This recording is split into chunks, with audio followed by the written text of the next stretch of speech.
This is NTD Evening News. Live from our NTD Global Headquarters in New York City, here is Tiffany Meyer. Good evening, and thank you for joining us tonight. This just out an hour ago, former President Trump was found guilty on all 34 felony charges of falsifying business records. The records were related to payments to adult film actress Stormy Daniels. Joining us live now from the courthouse, we have Iris Tao. Good evening, Iris. This is a historic moment. Tell us more about what happened today. Good evening to you, Tiff. This is unprecedented. This makes former President Trump the first ever former U.S. president to be convicted of a crime. And today it all happened very fast. At around 4:20-ish, we heard from the judge that she's going to dismiss the jury for the day at around 4:30. But shortly after that, just a few minutes after that, we heard that a verdict has been reached. And as you just mentioned, a jury of 12 unanimously reached a verdict that would convict Trump on all 34 felony counts of falsifying business records. And meanwhile, Trump reacting to it right outside of the courtroom, saying it's a disgraceful rigged trial, although adding that it's okay as he's fighting for the country. Watch. This was a rigged, disgraceful trial. The real verdict is going to be November 5th by the people. And they know what happened here, and everybody knows what happened here. You have a Soros-backed DA, and the whole thing, we didn't do a thing wrong. I'm a very innocent man, and it's okay. I'm fighting for our country. I'm fighting for our Constitution. Our whole country is being rigged right now. This was done by the Biden administration in order to wound or hurt an opponent, a political opponent. And I think it's just a disgrace. And we'll keep fighting. We'll fight till the end, and we'll win. And in those remarks, Trump also blamed the location of where this trial was happening. He said that they wouldn't give us a venue change. We were at 5 or 6% in this district, in this area, and this is Deep Blue Manhattan. And 12 jurors were all from here. Meanwhile, another few dates that are coming up, the judge has said a sentencing hearing for Trump, which will be 5 days right after RNC, the Republican National Convention, where Trump will be nominated as the official nominee for the Republican Party, and that sentencing hearing is set for July 11th. And also, meanwhile, we are looking at a probation interview potentially for Trump also being set up, and all motions need to be filed by June 13th. His team, meanwhile, is expected to rapidly appeal as they have vowed to do before. And this verdict came out saying that they're going to do everything they can to immediately file an appeal to overturn this verdict. Meanwhile, reactions are also pouring in from all sides.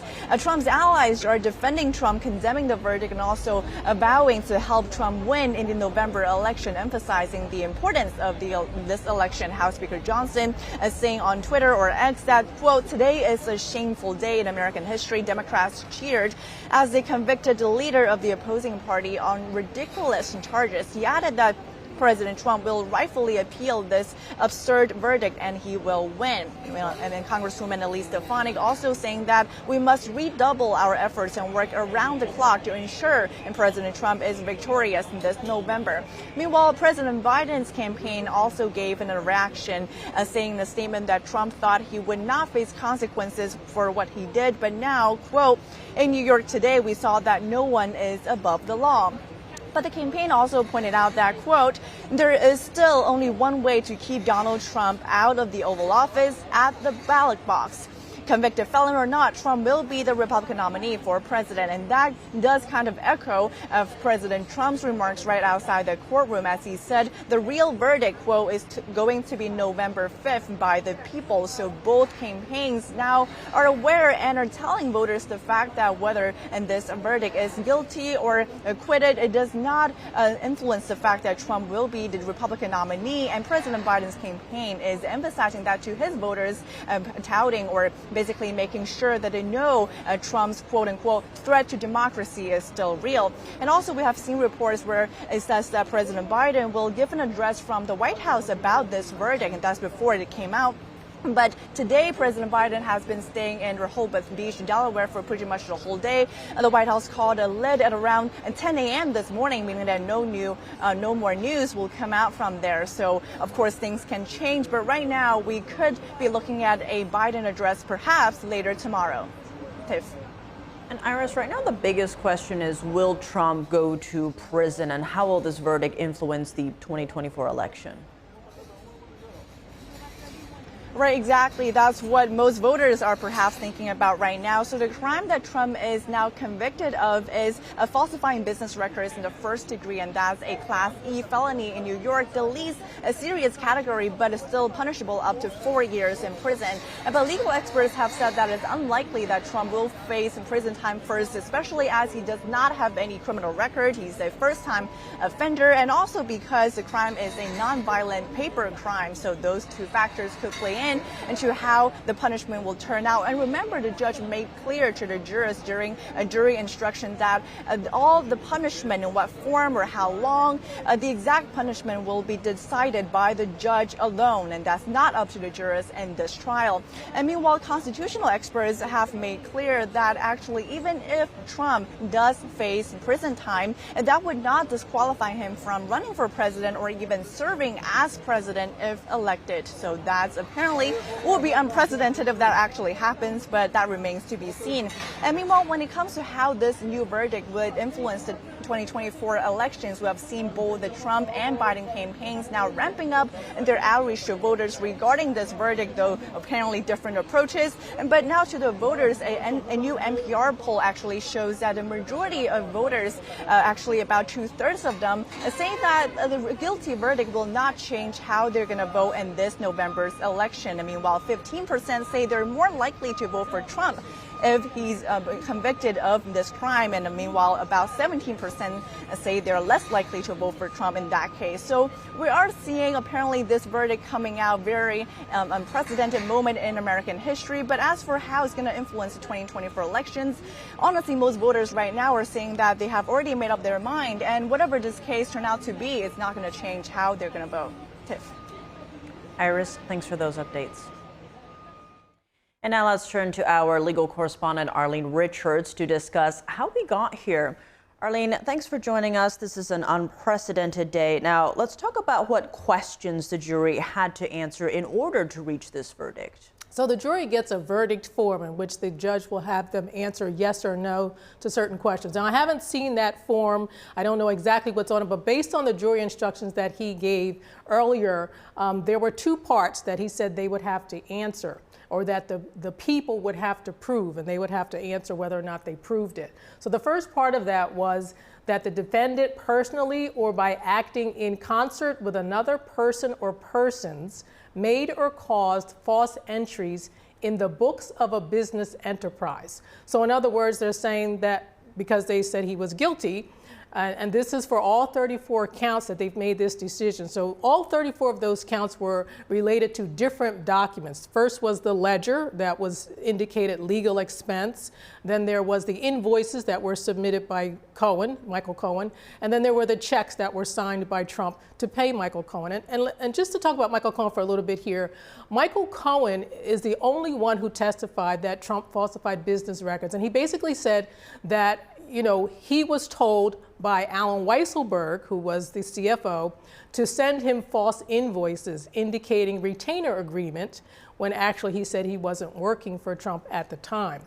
And then after that, Trump was the one who signed the checks to pay him with this retainer agreement note on the checks. So there was a lot of testimony about how carefully Trump looks at his documents and papers and checks before he signs them. And there was testimony on both sides about, you know, how much detail he took and how much carefulness he took in looking at these things. And I think there was testimony on both sides. Some said he spends a lot of time, he's very careful, you know, he's involved in what the accounting department does. Other testimony said, well, he's very busy, you know, because he was president at the time and he didn't have time to like look at every detail. But essentially, this first part is blaming him for entries made by his accounting department in which they entered legal expense. They testified that because it was an attorney, they just put legal expense. But they're saying that because he was part of this conspiracy, I guess, that he was the one that approved it. And because he's the CEO of the whole company, then he approved everything that happened below him. Now, apparently, there may have been a conversation between him and Alan Weisselberg about how to handle this. Of course, that's according to Michael Cohen's testimony. And he doesn't know what was said, but his testimony is that likely Trump was the one who gave the go-ahead or said to handle this, basically. And what the reimbursement was this $130,000 that Michael Cohen paid to Stormy Daniels to keep quiet about an alleged affair. And this is where the prosecution, brings this whole theory from the very beginning, and we can talk about that a little bit later, but just in terms of this first part of this charge, it was all about the falsification of business records. The second part of it is, did the defendant do so with the intent to commit another crime or to aid or conceal the commission of that other crime? Yeah, on that note, these 34 charges are felonies because they were in furtherance of this other crime. Now, according to the jury instructions, the jury didn't have to agree on that other crime. How could this have played into their decision that we saw today? Well, there's been a lot of discussion about this in the days leading up to this verdict today about this. And a lot of people are saying that, the judge really kind of helped the jury to convict Trump because of this instruction. And what he did was he didn't require them to decide what that other crime was. Now, the prosecution had given them many options. It could have been tax evasion, it could have been violation of federal election law, violation of New York election law, and they didn't have to say which crime it was, or they didn't have to agree on one crime. Some could have agreed on the tax evasion crime, some could have agreed on one of these election crimes, and as long as they were unanimous on each individual one, then there was a conviction. And so this is very controversial because there is case law, there is Supreme Court case law in situations similar to this, not exactly the same, but similar to this, in which the court had said that the jury had to agree on what the crime is. So, I don't know if this was really what pushed them over the edge in terms of them thinking, we can just forget about thinking about the crime and just, convict him for the falsification of business records. Really don't know, what was in their minds or how they dealt with that. But that was something that has been really discussed a lot by a lot of legal experts leading up to today. Given all of that, former President Trump is likely to appeal. What are his options to appeal? I think there may be several. These jury instructions are one of the main ones. And actually, we got a late report here from the defense. So the defense did request an acquittal of this. It says that they requested an acquittal of this case regardless of the verdict that was reached, because they believe that the jury could not have reached the verdict without the testimony of Michael Cohen. And the defense believes that Cohen committed perjury at this trial. So on appeal, they're probably going to raise that they think Cohen committed perjury, at the time of trial. And they're going to talk about the unfairness of the testimony by Stormy Daniels, which they tried to get a mistrial for that when she testified because they said it was highly prejudicial, this whole discussion and details about this alleged affair, which Trump had denied. And they're going to talk about this jury instruction. I think there were several other things, not just this one where the jury didn't have to decide what the crime was or didn't have to agree on it. There were several other areas within the jury instructions that they requested clarification. They requested more clear definitions of words in the Federal Election Commission rules. And the judge pretty much denied them at every turn and decided to allow this to be more general, more open, allow the jury to just think that there was something unlawful done, but not necessarily a specific crime. So, there's a lot of things that happened throughout the trial in which they had objected to different things and the judge had overruled them several times, and I think they're going to raise issues around that. And yes, they are going to want to talk about Michael Cohen and his testimony and the fact that it was very clear that he had a history of lying and that the jury likely depended on his testimony. I just want to talk about something else here. The notes, they sent notes to the judge yesterday and today.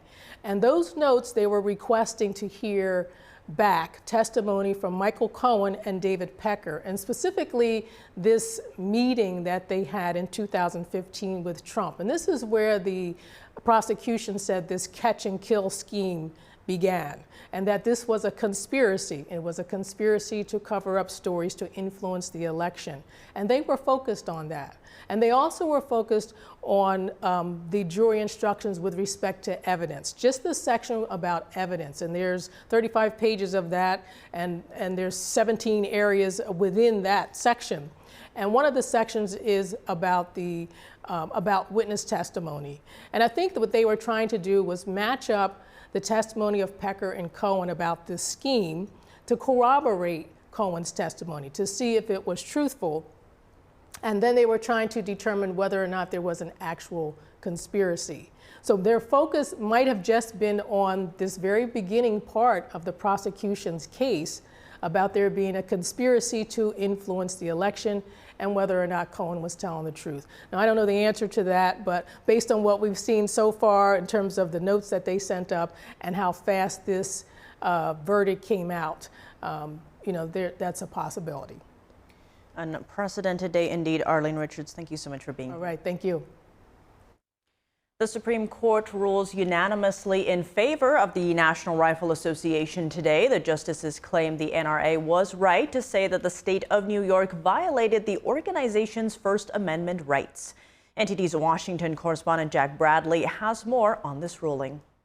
The ruling means the NRA can now proceed with its case in a lower court, arguing that it was punished because of its views on gun rights. This case stems from the NRA claiming the former superintendent of New York's Department of Financial Services pressured banks and insurance companies to cut ties with the NRA.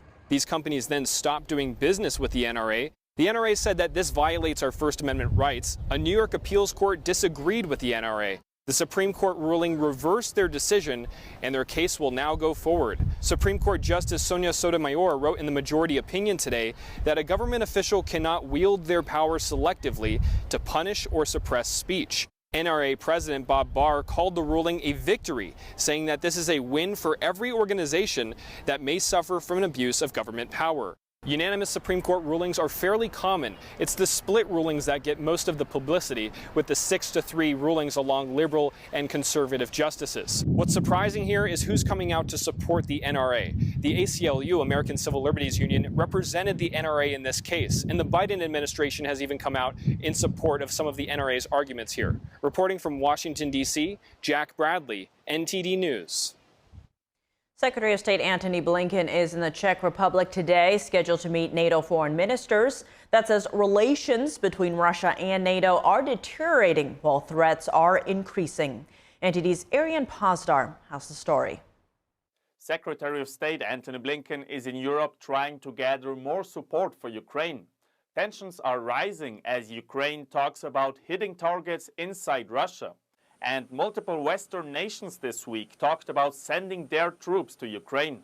While in Prague, Blinken and NATO foreign ministers will discuss priorities for the NATO summit in Washington, which takes place in July. Blinken says it's crucial for NATO to be united. We're not only stronger, we're more likely to prevent, to deter aggression when we're united, when we're working together. And the foundational premise of our alliance, that an attack on one is an attack on all, sends the most powerful message to would-be aggressors. NATO's Secretary General is also in Prague on Thursday. He suggests that Western nations should allow Ukraine to use their weapons to hit targets inside Russia, saying the time has come to consider some of these restrictions to enable Ukrainians to really defend themselves. Russia, of course, doesn't approve of that. The Kremlin on Thursday said NATO countries have been escalating tensions in recent weeks. This will all, of course, inevitably have consequences. On top of that, Reuters reports that France plans to send hundreds of military trainers to Ukraine. And just this week, a Polish official said his nation shouldn't rule out sending troops. Russian President Vladimir Putin recently said allowing this could cause a global conflict. Also on Thursday, the Kremlin said it might position more nuclear weapons. That's in response to American plans to deploy missiles in the Indo-Pacific region. The US wants to counter growing Chinese militarization. Meanwhile, attacks in eastern Ukraine continue. Russian strikes destroyed a local center for horseback riding early Thursday. This center is the soul of all the local children, and not only of them. I just don't understand. A new report by the World Bank found that almost 2 million Ukrainians are now living in poverty. That's nearly 30% of the total population. Ariane Pastar, NTD News. Boeing has presented its new safety plan to the Federal Aviation Administration, or FAA, though the plan is not public as of now. FAA head Michael Whitaker outlined key points today. It will continue to be an intensive engagement. FAA head Michael Whitaker says he likely won't let Boeing ramp up production in the next few months. The FAA is further clamping down on Boeing after a series of plane malfunctions and allegations of a poor safety culture, all of which culminated in a door blowing off a Boeing 737 MAX mid-flight earlier this year. We've made quite a few changes since that January 5th incident. Most significantly putting a couple dozen inspectors in the facility itself. So moving from more of an audit approach to oversight to audit plus inspection. Whitaker says the FAA previously audited Boeing's work after it was done. Now, FAA inspectors will watch throughout the plane manufacturing process. Whitaker says Boeing must now have a mandatory safety management system, one that includes stronger protections for whistleblowers. They have also committed to increasing employee training and communication, strengthening the anonymous reporting system that employees can use without fear of reprisal. Whitaker says the FAA will continue to constantly work with Boeing, with weekly meetings and people on the floor every day. A developing situation with bird flu. The CDC said today they confirmed a new human case of the highly pathogenic avian influenza here in the U.S. The patient is a Michigan resident who works with dairy cows. The person experienced symptoms including cough without fever and eye discomfort with watery discharge. Officials said he or she experienced the symptoms after direct exposure to an infected cow. The case is the third confirmed among humans in the United States this year. Two previous cases, one each in Texas and Michigan, also cropped up in farm workers. The CDC said there are no signs of person-to-person transmission of the bird flu and that the risk to the general public is low. Next, I'm joined by Kash Patel, Senior Advisor to Trump for National Security, Defense, and Intelligence, to discuss the verdict. Patel is also a former federal prosecutor. Kash, thank you so much for joining us on this historic day. Now, to begin, you are a former federal prosecutor. What is your reaction to this verdict? Hey, it's great to be with you, and I think you'll find my reaction no surprise, and mostly speaking to you as a former federal public defender, too. What happened to all the constitutional due process jurists and lawyers out there that said due process and the rule of law in America applies equally to all? What happened to all those in the media that were cheering on the unlawful prosecution of Donald Trump, the unconstitutional verdict that was read into court today? My question to them is, what song will you be singing next week when Hunter Biden, the current president's son, goes on trial for federal tax and gun charges? The two-tier system of justice has exploded today and is a tragic day for America, because when the rule of law falls to this precipitous level for a weaponized system of justice, then every American is hurt. And I think you saw Donald Trump give, in only Donald Trump fashion, the best response possible. He's going to continue to fight. He's not seeking revenge or vengeance. He's going to continue to uphold the rule of law and the Constitution. And in that, I have faith. And Kash, assuming that the Trump legal team will file an appeal, describe for us that process and what the team will likely argue.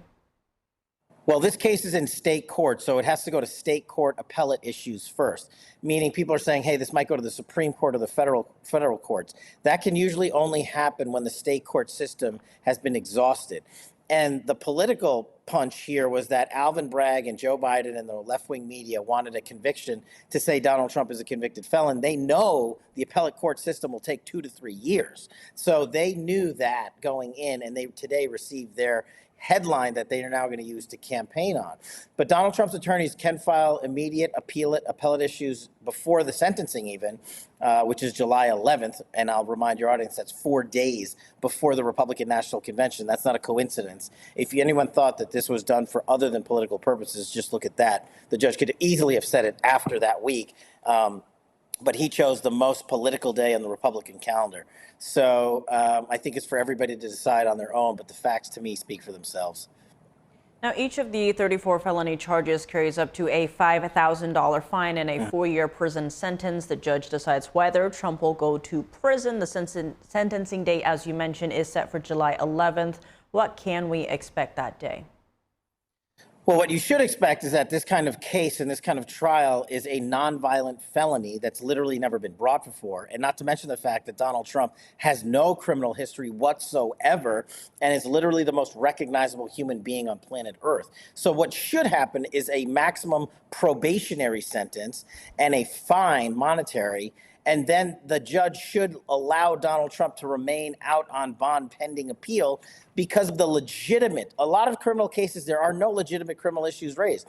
In this case alone, you and I have talked about for months between the jury instructions, the voir dire process, the judge's exclusion of defense material so that Donald Trump could foist his own defense. He had limited that and actually kneecapped him from doing so. There's a litany of actual legal issues that we call reversible error, any one of which would send this case back for trial.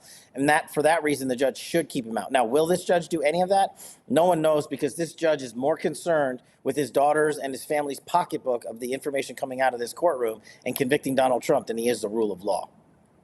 Now, we did hear Trump speak after the verdict came out today, but Cash, you are a senior advisor to the former president. What's been the reaction from him and his legal team especially? Well, I think you saw it. I don't think anything in private is anything different than what you saw.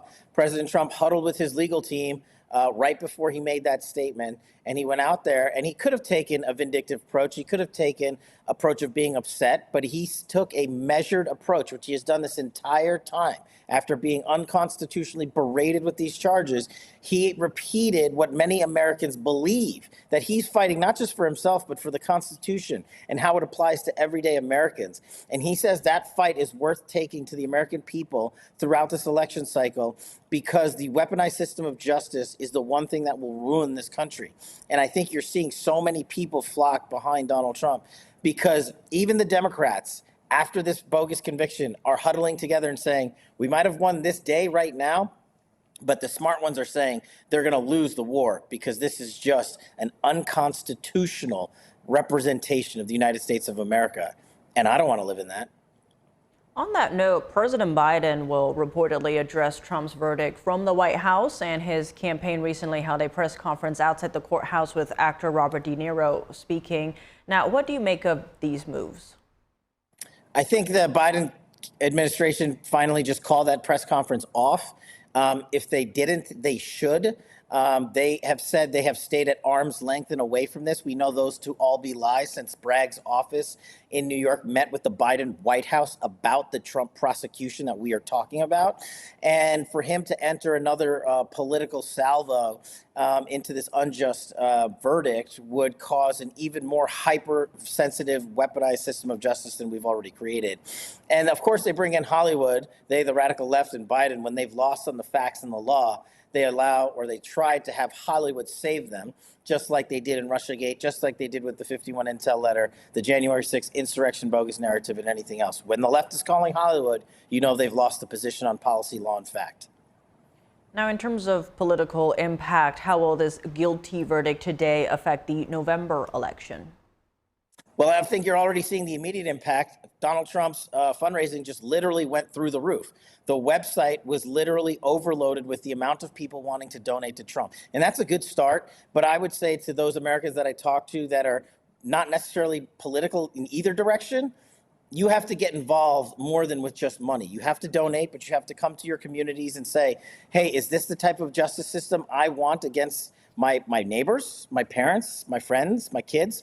Is this the type of justice system that we seek in the United States of America to put on display for the world to look at us? I've gotten messages from my friends around the world, and they all are the same thing, that the United States of America fell today with this unconstitutional verdict. And that is a loss for the world, not just America.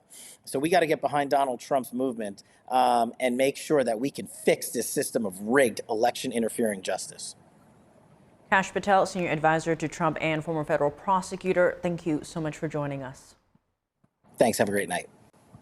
OpenAI today saying it has disrupted a string of online influence campaigns in the past 3 months. The The company said these malign activities were carried out by foreign actors from China, Russia, Iran, and Israel. In a statement, the company said foreign actors used tools like ChatGPT to generate images, cartoons, fake accounts, and online comments, and the goal was to, quote, manipulate public opinion or influence political outcomes. OpenAI specifically identified a Chinese network known as Spamouflage, which used AI models to target criticisms of the Chinese Communist Party. But experts said these online activities haven't really gained much traction. Hidden cameras are the latest tactic burglars are using. That's according to the Los Angeles County Sheriff's Office. They warn that highly organized South American theft groups on tourist visas are going state to state scouting for residential targets. NTD's Jason Blair has more. Yes, LA County Sheriff Robert Luna did post a warning on Thursday talking about how people have been finding these devices around their homes. They posted a couple of photos of some that they found in a flower bed. And as you can see, this one is a camera. It's disguised, obviously, to look like some kind of leaf and to blend in. And as you can see, even the cord is camouflaged. And this one is a black box, like a battery pack, most likely used to transmit the signal to whoever is watching remotely so that they can monitor the residents. Basically, the sheriffs say that they think that they are using them to see when the residents come and go and, you know, as potential targets for burglary. And as an example of this, last week, the Glendale Residential Burglary Task Force released this footage of finding similar devices in a suspect's car that they stopped near a cul-de-sac. The 3 suspects in the car were arrested for conspiracy to commit burglary after also finding freshly distributed dirt in a nearby planter. Now, the sheriff's office wants to remind people to be vigilant and to keep an eye out for any suspicious activity that they might see in their neighborhoods. And also do a check, make sure you don't see any of these devices in your own lawn, in your garden, in your bushes. And if you do, to contact your local police right away. Jason Blair, NTD News. Now for your sports news, we're joined by NTD's Dave Martin over at the Sports Hub. Dave, plenty going on today, but let's start in women's golf, where LPGA star Nelly Korda got off to a rough start at the U.S. Women's Open in her bid for her 7th win of the season. What happened? How big of a hole is she in? Well, unfortunately, she had a very rough time on the 12th hole today, which is a par 3. Hit 3 balls into the water, so she had to take 3 penalties. So she ended up with a septuple bogey. That's a 10. She ended up with an 80 score today. That's a 10 over par. She's in 148th out of 156. So she's going to have a very good round tomorrow just to make the weekend cut. And we do have some breaking news. Manhattan District Attorney Alvin Bragg is speaking about Trump's verdict. Let's take a listen now. I want to thank the jury for its service. Jurors perform a fundamental civic duty. Their service is literally the cornerstone of our judicial system. We should all be thankful for the careful attention that this jury paid to the evidence and the law and their time and commitment over these past several weeks. 12 everyday New Yorkers, and of course our alternates, heard testimony from 22 witnesses, including former and current employees of the defendant, media executives, book publishers, custodians of records, and others. They reviewed call logs, text messages, and emails. They heard recordings. They saw checks and invoices, bank statements, and calendar appointments. This type of white-collar prosecution is core to what we do at the Manhattan District Attorney's Office. In the 1930s, District Attorney Thomas Dewey ushered in the era of the modern, independent professional prosecutor. For now nearly 90 years, dedicated professionals in this office have built upon that fine tradition. A major part of our practice during that nearly 90 years has been public integrity work, including cases involving jurists, local and state electeds, public servants, and others. I want to thank this phenomenal prosecution team, embodying the finest traditions of this office: professionalism, integrity, dedication, and service. They are model public servants, and I am proud and humbled to serve side by side with them. The 12 everyday jurors vowed to make a decision based on the evidence and the law, and the evidence and the law alone. Their deliberations led them to a unanimous conclusion, beyond a reasonable doubt, that the defendant, Donald J. Trump, is guilty of 34 counts of falsifying business records in the first degree to conceal a scheme to corrupt the 2016 election. And while this defendant may be unlike any other in American history, we arrived at this trial and ultimately today at this verdict in the same manner as every other case that comes through the courtroom doors, by following the facts and the law and doing so without fear or favor.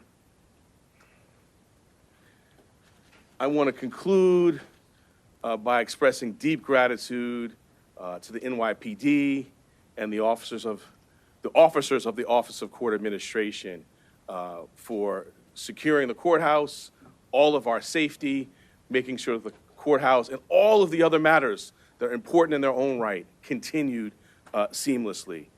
They will continue to be and have always been incredible partners. Thank you.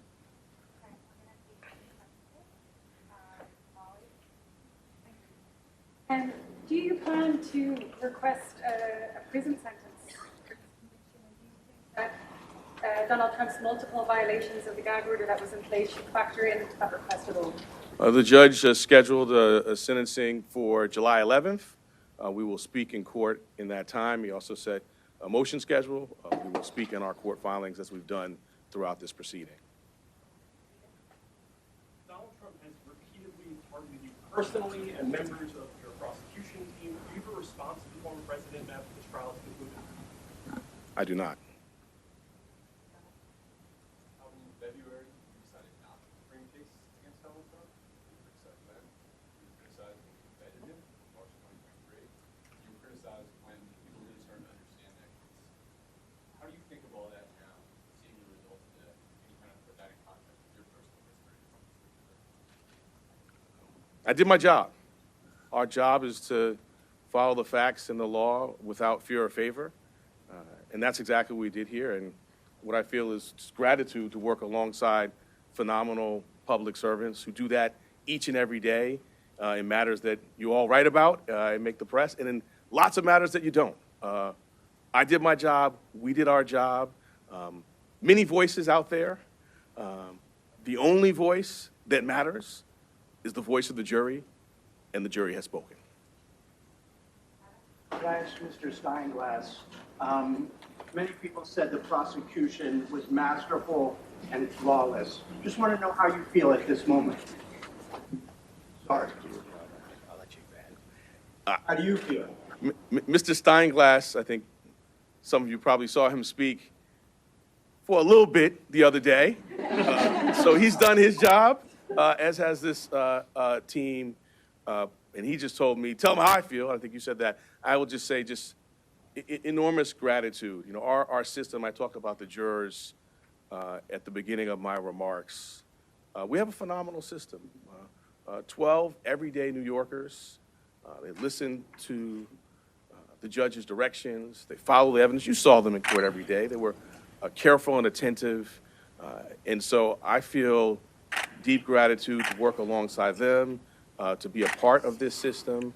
And I just want to echo that this is what we're doing every single day. I mean, during this trial, just this week, right, a ghost gun indictment, Grimaldi's wage theft plea resolution, sex crimes, convictions, all sorts of work that's being done by phenomenal public servants. So we're before you today on this obviously consequential matter, but this is what we do every day. We follow the facts and the law without fear or favor.